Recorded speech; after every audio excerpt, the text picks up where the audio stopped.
तो जिस तरीके से भौतिक विज्ञान में, फिजिक्स में, रसायन विज्ञान में, केमिस्ट्री में नियम सत्य होते हैं, उसी प्रकार से नीति शास्त्र भी उसी पैमाने पे काम करता है।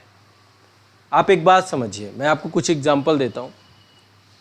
बहुत सारे लोग ऐसे हैं जिनके पास, खासकर मैं कारपोरेट जगत की बात करूँ, जो आज के समय में कारपोरेट क्षेत्र में हैं, चाहे वो मुकेश अंबानी हो, चाहे वो गौतम अडानी हो, चाहे अंतर्राष्ट्रीय स्तर पे देखें तो अमेजॉन के मालिक हों, एलन मस्क हों, या फिर बिल गेट्स हों, जो भी हैं, बहुत बड़े लोग हैं। इनके पास इतनी पावर है कि किसी भी सरकार को गिरा भी सकते हैं, किसी भी अर्थव्यवस्था को भी गिरा सकते हैं, एक छोटी सी खबर भी कुछ भी कर सकती है। लेकिन यदि नैतिकता के मानदंडों से इतर ये कोई काम करे, तब मान लीजिए नैतिकता के पैमानों को इतर ये यदि सही तरीके से चल रहे हैं। अभी आप लोगों को एक एग्जाम्पल मैं बता देता हूं। विजय माल्या बड़े उद्योगपति थे, आसमान में उड़ते थे, उनके पास भी बड़े बड़े प्लेन, जहाज, किंगफिशर, खूब सब कुछ था। राज्यसभा की मेंबरशिप भी थी उनके पास, आईपीएल में टीम भी चल रही है, इस देश ने सब कुछ दिया। लेकिन जैसे ही इन्होंने नैतिकता के पैमाने को छोड़ा, नैतिकता का एक ही रूल है, यदि आप नैतिकता के खिलाफ जाओगे, आप कोई भी हो, आप वर्ल्ड के बहुत बड़े लीडर हो, समझ रहे हो, आपकी बहुत लोकप्रियता है, आप देख लीजिए बड़े बड़े लीडर कोलैप्स हो गए जिन्होंने नैतिकता को छोड़ा है। नैतिकता का सीधा रूल है, जैसे मैंने आपको बताया कि जो फिजिक्स के नियम हैं, जो अटल हैं, सत्य हैं, उसी तरीके से यदि नैतिकता में आप चाहे जितने प्रतिष्ठित व्यक्ति हो, चाहे जितने सम्मानित व्यक्ति हो, आप उदाहरण के तौर पे देख लीजिए, चाहे राम रहीम का मैटर हो, चाहे आसाराम जी का मैटर हो, यदि आपने कानून व्यवस्था को अपने हाथ में लिया, तो कोई भी व्यक्ति हो, चाहे जितना सम्मानित व्यक्ति हो, चाहे जितना प्रतिष्ठित व्यक्ति हो, नैतिकता के पैमाने से जैसे ही इतर जाएगा, नैतिकता उसे, समझ रहे हैं? तो आप नैतिकता के साथ खड़े रहेंगे हर परिस्थिति में, तभी आप सही माने जाएंगे। इथिक्स कभी भी बायस्ड नहीं होती है, वो सबके लिए बराबर है, चाहे कोई कितना भी पावरफुल व्यक्ति हो। हाँ, एक चीज और बता दूं, कई बार ऐसा भी हो जाएगा कि लोगों को पता नहीं चलेगा, आप गलत कर डालोगे, आप प्रशासन में ही रहिए, कितने सिविल सर्वेंट, कितने अधिकारी, कितनी पावर, सब कुछ सत्ता होती है, नौकरी तक चली जाती है, सस्पेंड हो जाते हैं, कितने नेता जेल के अंदर पड़े। लालू यादव जी का ही केस देख लीजिए आप, है कि नहीं है, रेल मंत्री रहे एक समय, ऐसी बहुत बड़ी संख्या है, मतलब बहुत बड़े बड़े बाहुबली रहे, जेल में पड़े, मुख्तार अंसारी जैसे लोग, जिन्होंने भी नैतिकता के पास गलत माध्यम से पैसा कमाया, गलत माध्यम से शक्ति अर्जित की, दूसरों को शोषित किया, तो नैतिकता ने क्या किया उनके साथ। यानी इथिक्स पैरामाउंट है, उससे बड़ा कोई नहीं है। जब तक आप नैतिक होगे, आपकी पूजा होगी, और जैसे ही आप नैतिकता, चाहे भगवान ही क्यों ना हो, पर आप जब गलत में उतारू हो जाओगे तो आप गलत हो जाओगे। क्लियर? इस बात को दिमाग में बैठा लो यदि इथिक्स पढ़ रहे हो तो। पावर, सत्ता सब एक तरफ धरी की धरी रह जाती है। व्हाट्सएप ने एक बात कही थी सिर्फ, सब यूज कर रहे हो, खूब दिल से प्यार दिया लोगों ने, इतनी बड़ी। फेसबुक ने कहा कि हम आपके डेटे का यूज करेंगे, लोग अनइंस्टॉल करने लग गए। समझ रहे हो? 1 मिनट लगता है। जैसे ही आप इथिक्स के परे जाएंगे, लोगों को उनकी प्राइवेसी पर, उनके राइट्स पर, उनके अधिकारों पर किसी तरीके का कुठाराघात लगेगा, तुरंत उसका विरोध होना चालू हो जाएगा। नाम होने और बदनाम होने में 1 सेकंड का फर्क है, और वो है नैतिकता। इथिकल तरीके से पैसे कमाएंगे आप, चाहे कितना भी कमाइए, आप गौतम अडानी बन जाइए, कोई दिक्कत नहीं है, आप अंबानी बन जाइए, कोई दिक्कत नहीं है, देश अप्रिशिएट करेगा। पर जैसे ही आपका नैतिकता का पैमाना खत्म होगा, माध्यम बदलेंगे, चाहे सत्यम, देखिए सत्यम कंप्यूटर्स घोटाला, तो बड़े बड़े राजनीतिक पॉलिटिशियन भी इसके शिकार हुए हैं। एक बात तो दिमाग में बैठा के रखिए। क्लियर है? कोई भी केस पढ़ना है, इस बात को दिमाग में बैठा के चलना है, इसमें आपको कभी भी नैतिकता को दिमाग में, उसको हटाना नहीं है, कभी भी खत्म नहीं करना। ये दिमाग में नहीं लाना कि अरे अरे कोई बात नहीं, कोई बात नहीं। ठीक है, अब चलते हैं। ये केस मैंने आपको जो दिया है कि ये केस है, और इस केस के माध्यम से आपको ये समझना है कि क्या सही है क्या गलत है। यहाँ पे बताया गया है कि एक व्यक्ति है ओम प्रकाश, जो आपका मित्र है, एक गांव का निवासी है जिसके आसपास का क्षेत्र बाढ़ प्रभावित क्षेत्र है, उसके आसपास बाढ़ आती है खूब। सरकार क्या करती है कि बाढ़ के प्रभाव से जितने भी लोग ग्रसित हुए हैं उन सबको लिए सरकार क्या करती है, मदद करती है। किस चीज़ के लिए मदद करती है कि जो उनका घर का सामान नष्ट हो गया है, दोबारा फसल के लिए बीज खरीद पाएँ, खेती बाड़ी उनकी सही हो पाए, खड़ी फसल जिनकी नष्ट हो गई, तो मतलब एक आकलन करके सरकार जिसकी जितनी हानि हुई है उस हिसाब से सरकार उसकी मदद करती है। ठीक है। ओम प्रकाश का मकान ऊंचे स्थान पर है, उसको निजी सामान की कोई हानि नहीं हुई है, मतलब ओम प्रकाश का कोई भी ऐसी उसकी एग्रीकल्चर को भी कोई हानि नहीं हुई है ना। और एक तरीके से हानि का सही सही आकलन नहीं हुआ है, पहले हानि हुई नहीं है, हुई भी है तो उसका सही सही आकलन करने में असमर्थ है कि कुछ हुआ है कि नहीं हुआ है। तो ऐसे में मतलब आम तौर पे देखा जा रहा है कि गांव में जो लोग हैं वो बढ़ा चढ़ाकर झूठे वादे कर रहे हैं और फायदा ले रहे हैं। ओम प्रकाश ने भी गांव में अन्य लोगों की तरह झूठे दावे पेश करा दिए, मेरा इतना खराब हो गया, इतना वो हो गया। ठीक है। अब बात आती है नैतिकता की। यहाँ पे अब बताना है आपको कि नैतिकता क्या कर सकती है। यहाँ पे कुछ ऑप्शन दिए गए, विकल्प दिए गए, आपको सभी विकल्पों के ड्रॉबैक बताने। ठीक है। सबसे पहला वादा है कि ओम प्रकाश को केवल सच्चे दावे करने चाहिए। ये अंतःकरण की आवाज से जुड़ा हुआ है। आपके अंदर अंतःकरण है, आंतरिक चेतना है, वो आपको पहले क्या कहेगी, यार मेरा तो कुछ, मैं आपको क्या बता रहा हूं, आप कितना भी गलत कर डालिए, गलत करते हैं अपनी जिंदगी में दे। मान लीजिए आप घर से बाहर रह रहे हो और नहीं पढ़ते, यहाँ पे टाइम पास कर रहे हैं, तो आपको तो पता है, आप तो डेली अपने आप को जब भी सोते होगे तो मन में आता होगा कि यार मैं अपने माता पिता का समय खराब कर रहा हूँ, पैसा खराब कर रहा हूँ, अपना टाइम खराब कर रहा हूँ, अपना कैरियर खराब कर रहा हूँ। मन में तो आता ही होगा एक विचार, अपना स्वास्थ्य खराब कर रहा हूँ। ये आएगा आपको, अंतःकरण आपका जवाब देगा कि आप टाइम पास कर रहे हैं, आप पढ़ रहे हैं, दूसरे को पता चले चाहे ना चले। जब भी आप कोई गलत काम करेंगे तो आपका अंतःकरण गवाही देगा। तो पहला विकल्प सही विकल्प है कि ओम प्रकाश को केवल सच्चे दावे करने चाहिए, सही विकल्प है, क्योंकि हमारे अंदर अंतःकरण की आवाज है जो हमारे अंदर एक नैतिक जिम्मेदारी की भावना उपजाती है, बार बार हमें बताती है। हमारे नैतिक मूल्यों का जो स्रोत है वो हमारी अंतःकरण की आवाज है, वो हमें बार बार बताती है कि ये सही है और ये गलत है, ये कार्य सही है, ये करना चाहिए, ये नहीं करना चाहिए। नैतिकता की कसौटी पे सही है, ये गलत है, चाहे किसी ने देखा हो चाहे किसी ने ना देखा हो। तो पहला कथन आपका अंतःकरण की आवाज से निकल जाएगा। हमेशा हमें किसे सुनना है, अंतःकरण की आवाज क्या है, मैंने क्या बताया था, जो परिणाम के पूर्व ज्ञान के पहले ही आपको सही गलत का आकलन कर दे, जो परिणाम बताए पहले ही आपको बता दे, वो अंतःकरण की आवाज है। सांकेतिक परिणाम, या फिर आपको गाइड करे, मार्गदर्शित करे, आपको सही गलत के बारे में, आपको जब आप दुविधा में हो, नैतिक दुविधा में, तो आपको मार्गदर्शित करे। पहली बात ये। दूसरी बात, दूसरा कह रहा है यह देखने का उत्तरदायित्व तो सरकार की एजेंसियों का है कि कोई दावा झूठा स्वीकार ना किया जाए। मतलब मान लीजिए कह रहे हैं कि ओम प्रकाश ने चलो झूठा दावा कर भी दिया तो जिम्मेदारी सरकार की है कि वो गलत आदमी को पैसा ना दे।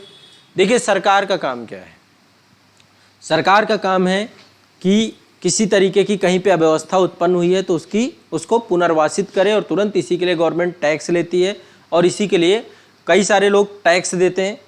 टैक्स दे करके क्या हो रहा है, देश की डिफेंस सिस्टम अच्छा हो रहा है, उसी से खरीदी जा रही है, देश की सड़कें अच्छी लग रही हैं। जो टैक्स देते हैं, एज अ टैक्स पेयर, मैं खुद टैक्स देता हूं तो मुझे बड़ा अच्छा फील होता है जब भी टैक्स जाता है, आपका हर महीने जाता है, हर साल जाता है, तो अच्छा किस बेस पे फील होता है कि यार चलो देश की सड़कें अच्छी बनेंगी, देश का डिफेंस सिस्टम अच्छा होगा, देश की सुरक्षा बेहतर होगी, है ना, देश का विकास होगा, शिक्षा में काम किया जाएगा, स्वास्थ्य में काम किया जाएगा, इन सब चीजों पे काम किया तो टैक्स जाता है। तो सरकार की जिम्मेदारी है कि कहीं पे किसी तरीके की अव्यवस्था हो, अराजकता हो, तो यदि किसी व्यक्ति का नुकसान हुआ हो तो जितना नुकसान हुआ हो उसके आधार पर उसको लाभ मिले, ये सरकार की जिम्मेदारी है। जिसने जितनी हानि उठाई हो उसी के आधार पे।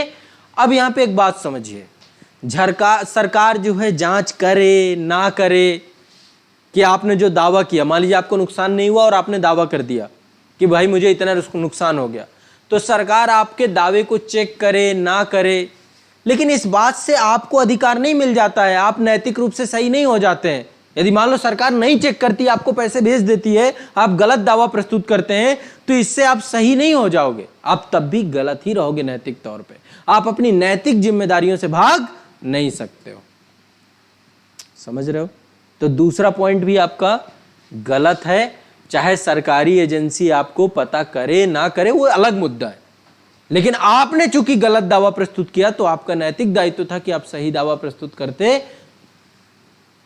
ठीक है, समझ रहे मेरी बात को? तो आप अपनी नैतिक जिम्मेदारियों से कभी भाग नहीं सकते। कभी नहीं आप बता सकते हैं कि देखो बगल वाला बैगन सड़ा है तो मैं भी सड़ जाऊंगा।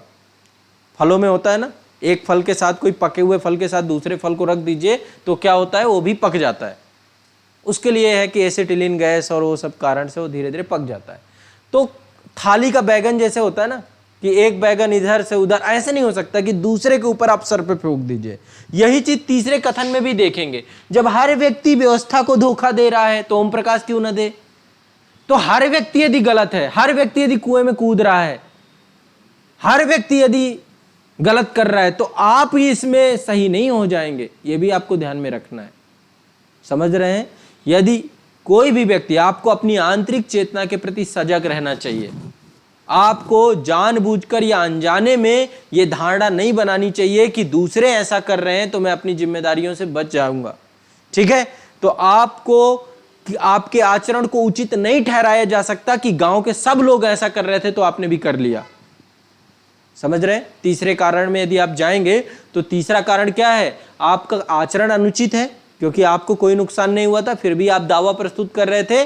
तो अनुचित आचरण को आपके उचित नहीं ठहराया जा सकता है क्योंकि गांव के लोग ऐसा कर रहे थे। इस आधार पे आप इसको सही स्वीकार नहीं सकते। तो तीसरा कथन भी आपका गलत हो जाएगा।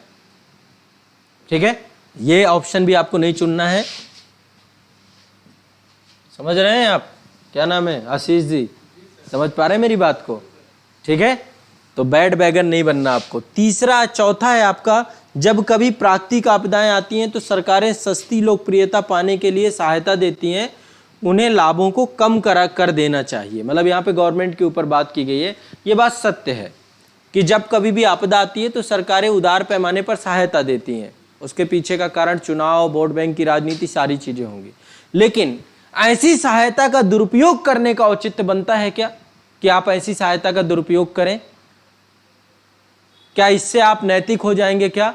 तो लाभ की मात्रा और नैतिक दृष्टि से वांछित आचरण का कोई भी संबंध नहीं है कि लाभ की मात्रा अधिक मिल रही है, सबको बट रहा है, मुझे नहीं मिलना चाहिए था लेकिन मैंने भी ले आया।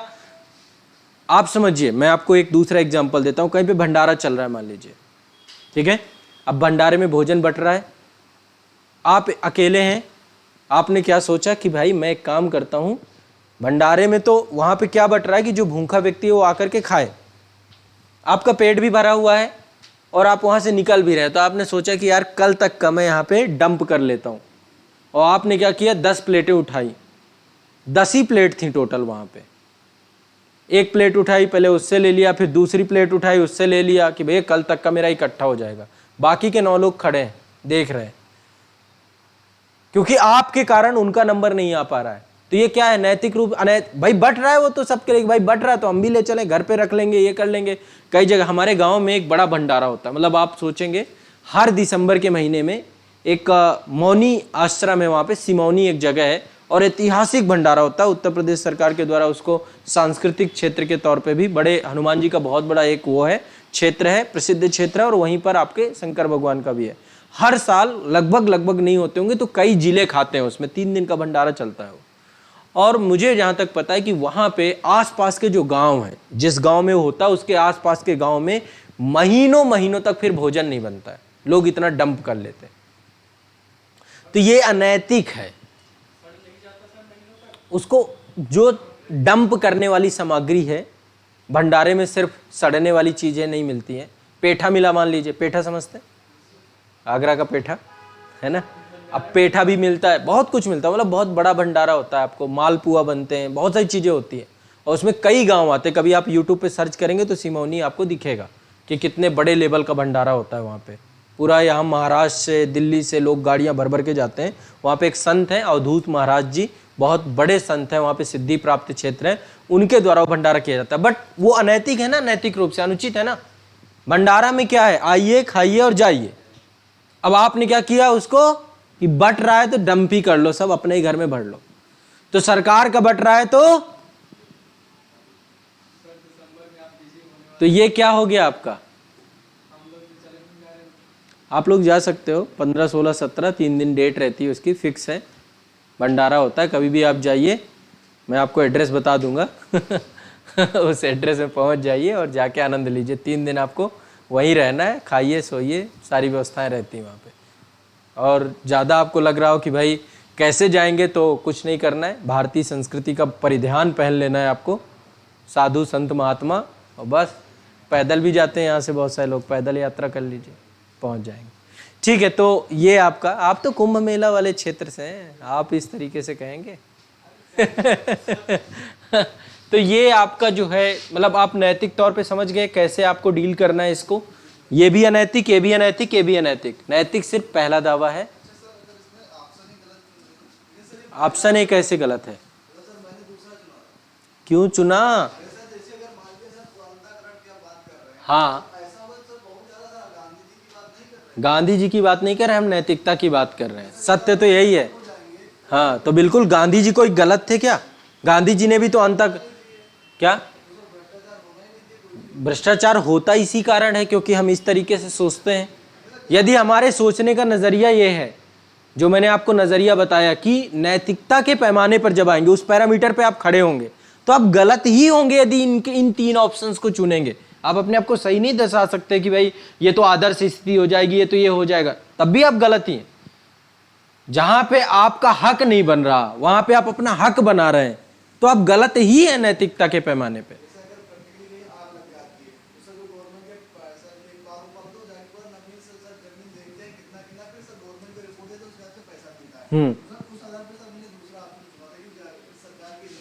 दूसरा ऑप्शन क्या कह रहा है? यह देखने का उत्तरदायित्व तो सरकार का है कि कोई दावा झूठा स्वीकार। यहाँ पे केस पे जाइए ना, केस क्या कह रहा है कि ओम प्रकाश ने क्या किया है, झूठा दावा पेश कर दिया है। तो यहाँ पे ओम प्रकाश गलत है ना, सरकार तो सही है, सरकार की जिम्मेदारी तो है, पर सरकार आपको चेक करे ना चेक करे, लेकिन आपने दावा ही प्रस्तुत कर दिया है, तो भी गलत है। यहाँ पे आपकी नैतिकता का प्रश्न चिन्ह है कि आप कितने नैतिक हैं।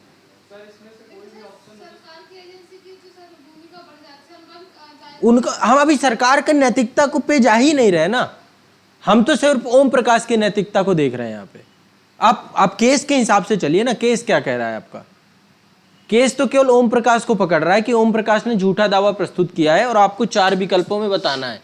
ठीक है, ये क्या लिखा? ओम प्रकाश के आचरण के संदर्भ में। केस से इतर मत जाइए, नहीं तो फिर गड़बड़ कर डालेंगे। निम्नलिखित विकल्पों में से उपर्युक्त प्रतिक्रिया क्या होगी? क्वेश्चन पे चलते हैं हम। सरकार की तरफ क्यों पहुंच रहे हो आप? यदि आ जाता कि सरकार के संदर्भ में, तो फिर हम दूसरी तरीके से डील करते हैं इसको। हाँ, कहाँ पे? पहले वाले को गलत करके दिखाइए।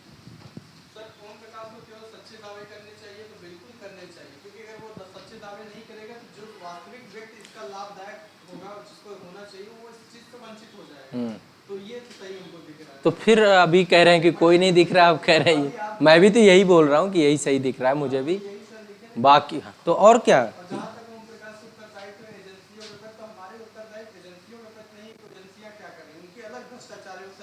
अब वो भी गलत ही मानी जाएंगी यदि वो गलत कर रही हैं। यदि सरकार के संदर्भ पे जाके देखेंगे वो गलत कर रही हैं, तो वो भी भ्रष्ट है।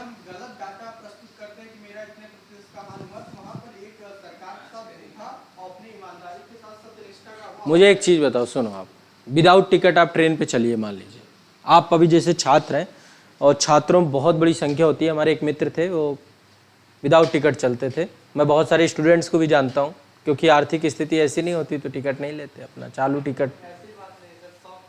और बहुत सारे बच्चे ऐसे हैं, शौक नहीं होता, पैसे नहीं होता। लेकिन ये गलत है ना, गलत है कि नहीं गलत है? अच्छा चलो, आपने टिकट नहीं लिया, टीटी के पास गए आप, ठीक है, पहले तो विदाउट टिकट चढ़े, टीटी मिल गया आपको, आपने 100 रुपये उसे पकड़ा दिया, तो वो भी गलत और आप भी गलत, 2 गलत हो गए।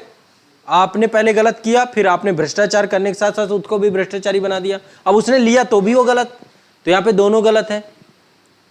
या फिर आपने चलो टिकट नहीं लिया, ऊपर गए, पहुंचे आप, टीटी मिला, आपने चालान कटवाया कि आपको जो पेनल्टी मेरी बन रही हो उस पेनल्टी को लगाइए आप, मैं आपको अतिरिक्त कोई पैसा नहीं दूंगा, ये पेनल्टी कानून के हिसाब से है, तो फिर आप गलत नहीं हो। या फिर टीटी आया और आप बाथरूम में घुस गए और आप बच गए, तो भी आप गलत। यहां पे अब यदि टीटी नहीं आया मान लीजिए और आपने टिकट नहीं लिया, पर टीटी को ढूंढ के जाकर के आपने चालान कटवाया अपना, तो आप सही और टीटी गलत। क्यों? टीटी को ढूंढना चाहिए, उसका जिम्मेदारी क्या थी कि एक एक व्यक्ति को जाकर के देखे। तो नैतिकता यहां पे किसी को बख्शती नहीं है। मैं यही चीज आपको, मैंने पहले शुरुआत में क्या एग्जांपल लिया, आप कितने पावरफुल हो, आप कितनी बड़ी सत्ता में बैठे हो, आपको क्या लगता है अरविंद केजरीवाल कुछ गलत कर दें, बख्शेगा कोई? अभी देख रहे हैं, समझ रहे हैं, भारत के प्रधानमंत्री गलत कर दें कुछ, बख्शेगा कोई? नैतिकता किसी को नहीं बख्शती है। जब उसके पैमाने पे आके कहेंगे तो या तो ये सही होगा यदि नैतिकता के साथ चल रहा है, यदि इसके ऊपर कोई दाग लग गया तो, जैसे मनमोहन सिंह जी के कार्यकाल में कई सारे भ्रष्टाचार के मामले खुल के आए, सीएजी ने किया, कॉमनवेल्थ की बात करते हैं, 2G स्पेक्ट्रम की बात करते हैं, चाहे हम कोल ब्लॉक आवंटन की बात करते हैं, उसमें मनमोहन सिंह जी ने नहीं किया, लेकिन उनके कार्यकाल में हुए, उनकी लीडरशिप में हुए, तो भी वो गलत है। क्यों? क्योंकि आप लीड कर रहे थे व्यवस्था को, आपकी रिस्पॉन्सिबिलिटी थी कि जनता के धन का दुरुपयोग ना हो। तो आप यहां पे समझिए कि नैतिकता में आपको कभी भी ये नहीं सोचना कि ये तो आदर्श बात हो जाएगी, ये तो वो बात हो, ये नहीं। नैतिकता में आपको बहुत न्यूट्रल होकर केवल नैतिक पैमाने पे आपको सही और गलत पे जाना है। ये चीज ही आपको सीखनी है। केस में कभी भी इमोशनल होके विकल्पों को मत चुनिएगा। लीडर भ्रष्ट तो भी भ्रष्ट, नैतिक पैमाने में तो भ्रष्ट ही हो गया ना फिर वो, तो बिल्कुल गलत है। तभी तो कौन उन्हें सही बोल रहा, आप भी भ्रष्ट ही बोल रही हैं, गलत है। और गलत होने के कारण से तभी तो ईडी, सीबीआई, दुनियादारी एजेंसियों से क्यों डरते हैं वो?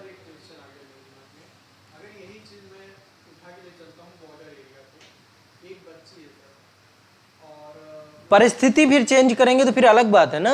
फिर अब सिचुएशंस के, नैतिकता क्या कह रही, न्यूनतम क्षति होनी चाहिए, पहला विकल्प। दूसरा, परिस्थिति के हिसाब से जैसे ही परिस्थिति बदलेगी फिर आपकी नैतिकता बदल जाएगी। तो हम सिचुएशन, केस ही बदल देंगे आप पूरा। आप कह रहे हैं आदमी को मारना, या हम पशु हिंसा को भी गलत मान रहे हैं, लेकिन मैं कह रहा हूं आप समुद्र में फंसे हो, ठीक है, 4 आदमी है, 4 में एक बीमार चल रहा है, वो निपट ही जाएगा 1-2 दिन में। और यदि 3-4 को खाना नहीं मिला तो 4 मरेंगे, तो जो बीमार है उसे निपटा भी देंगे, तो भी, समझ रहे हैं? तो नैतिकता सिचुएशन के हिसाब से फिर बदल जाएगी आपकी परिस्थिति, ठीक है। जब आप रेगिस्तान में फंसे होंगे, खाने को कुछ नहीं मिलेगा तो सांप बिच्छू भी मिलेगा तो आप खाओगे, वो भी नैतिक हो जाएगा, समझ रहे हो। जब आप रेगिस्तान में फंसे होगे, कहीं पे पानी नहीं मिलेगा, अपना यूरिन पीना भी आपके लिए नैतिक हो जाएगा। तो नैतिकता का मतलब, कभी आपने बियर गिल को देखा है? बियर गिल जानते हैं, है ना, जो मैन वर्सेस वाइल्ड का एक एक्टर है। कभी आप उसे देखिए कि वो किन परिस्थितियों में कैसे सरवाइव करता है अपने आप को। वहाँ पे सब कुछ खाता पीता, आपको लगेगा यार ये क्या खा रहा है, पर उसे पता है कि वो क्या खा रहा है, वो प्रोटीन समझ के सब खा लेता है, समझ रहे हैं। तो वो क्या है कि कंडीशन ऐसी है, सिचुएशंस ऐसी हैं कि आपके एक्शन बदल जाएंगे। तो नैतिकता में परिस्थिति बस चीज़ें बदलती हैं, केस के हिसाब से अलग अलग हो गए, ठीक है। तो यही सीखना है आपको।